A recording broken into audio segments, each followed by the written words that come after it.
Are you dreaming of owning your first home, and yet maybe you don't know how to save for it and how to build your credit and get ready to make that purchase and make that big step?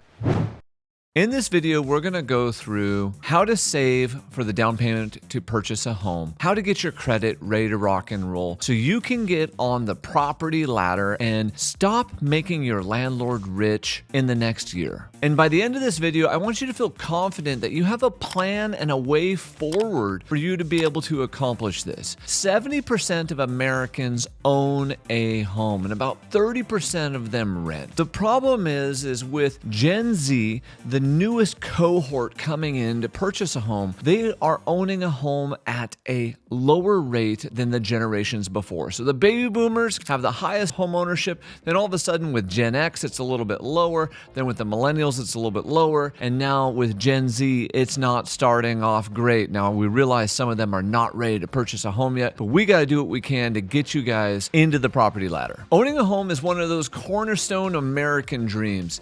This is what puts people on the path to financial stability. It's like a weird version of a forced savings account. And generally speaking, owning a home becomes one of people's largest financial assets because instead of paying rent and having it go nowhere, as they're paying their mortgage, it's actually going in their pocket instead of their landlord's pocket. This will require a little bit of discipline and getting into a good habit and being consistent, but it's not as hard as you think it is. And that every small step on this journey will bring you one step closer to your goal. So let's talk about building credit, the foundation. What happens is as you're thinking about buying a home, you have to start looking at where your credit is. Your credit is this idea of I do what I say I'm going to do. It's a score. It's a method for a lender to look at you and say, you know what? Hey, when Anton says he's going to do something, he pays it back. He pays it back in a timely fashion. But what if my credit's not good? Or what if I don't know where I am? We're going to sit down and we're going to chat with a lender. We're going to get your credit pulled and we're going to figure out exactly where you're at today. So whether you're ready to purchase now or 6 months or even 2 years from now, where's my credit today? What do I need to do to get it ready? And what are the steps that I need to go through? Because lenders use your credit score to essentially assess the risk. The higher your credit score, the lower your monthly payments are because they give you a better rate. So our goal is to help you get the highest credit score possible to get you the best rate and get you the best deal. Once we understand where your credit score is, we can then start to look for any inaccuracies in your credit report. You're going to dispute any of those inaccuracies and you're going to work towards perfect credit. Perfect credit is simply about scheduling your life and living within your means. What I mean by that specifically is getting those payments set up on auto payments and then checking to make sure that they're happening on a regular basis. And if you don't have credit, you may have to actually go get a secured credit card or call and ask them for a credit increase. You can call the credit card companies if you've been making your payments on time, and you should ask them this key phrase: could I have a credit increase with a soft credit inquiry?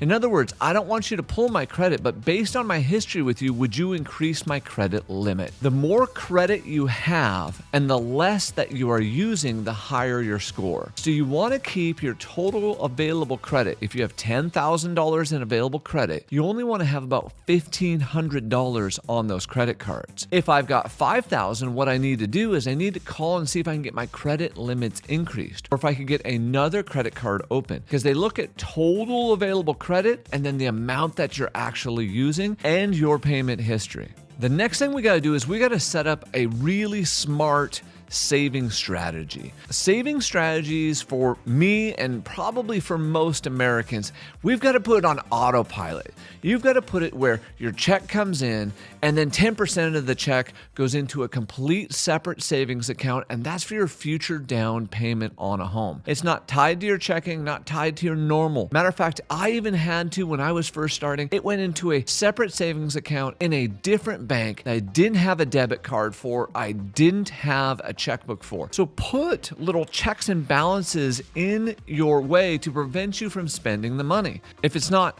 readily accessible on my phone, I'm probably not going to spend it. I would recommend downloading one of these amazing budgeting apps. You see, what you focus on expands, and you need to start naming every dollar. You need to start understanding where they're going.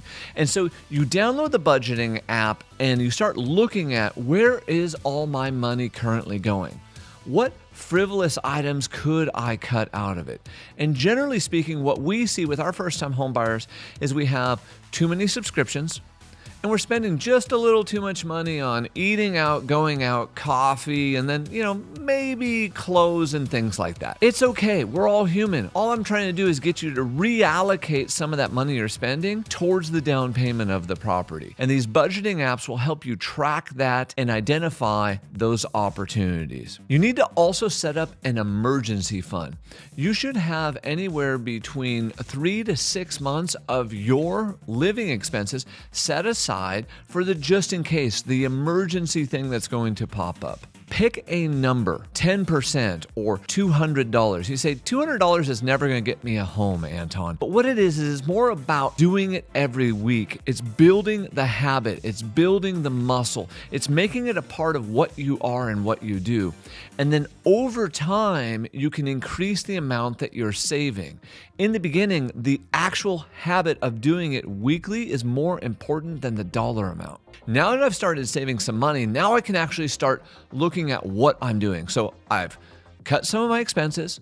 I've started saving a specific amount of my income. I'm tracking my expenses. Now, what do I do with that actual cash? I want you to put that cash into a high yield savings account, into a money market account, into a stock brokerage account that would be easily liquidatable, but is also limited to the downside risk. So I don't want you to go shove it all into Bitcoin, shove it into some meme stock, shove it into some no-name small cap, put in the S&P 500, put it in something like that that's just going to be simple. That way I can get the money back. But while my money's sitting idle, whether it's in a CD or a money market, my money is making me more money and making it easier to save for the down payment. So your investment strategy is easy to access and low risk and consistent returns. We're not looking for the super high returns, just consistency. Now, this tip is more about increasing our skills and looking for hidden savings. I want you to actually go renegotiate all of your bills. I want you to call your cell phone provider and say, my bill is too expensive. How can you make it cheaper? I want you to call your car insurance provider and say, my auto insurance is too expensive. How can I make it cheaper? I want you to call your credit card company and say, I have an offer from another credit card company for me to balance transfer to them. Now, before I leave you, is this an offer you would like to match? Or could you give me 1 or 2 months of missed payments? Now, if they'll match and give you a 0 balance transfer, or maybe they give you 1 month where you don't have to make a payment, take that extra payment that you would have made, that minimum payment, and then apply it towards your credit card with the highest interest rate. We've got to get out from underneath credit card debt. This is what cripples most Americans. We've got to get savings, and we've got to get that savings making money.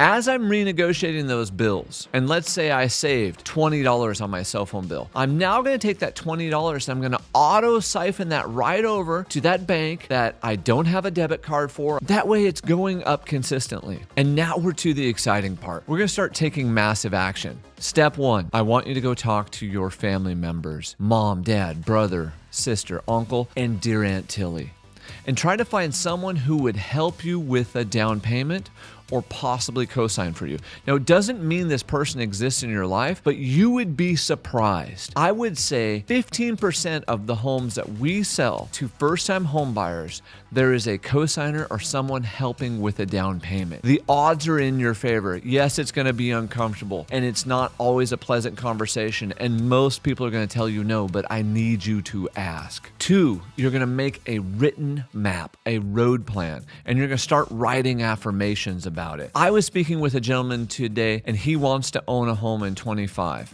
And so I told him to write down, I bought my first home in 2025. And I told him to write that every day.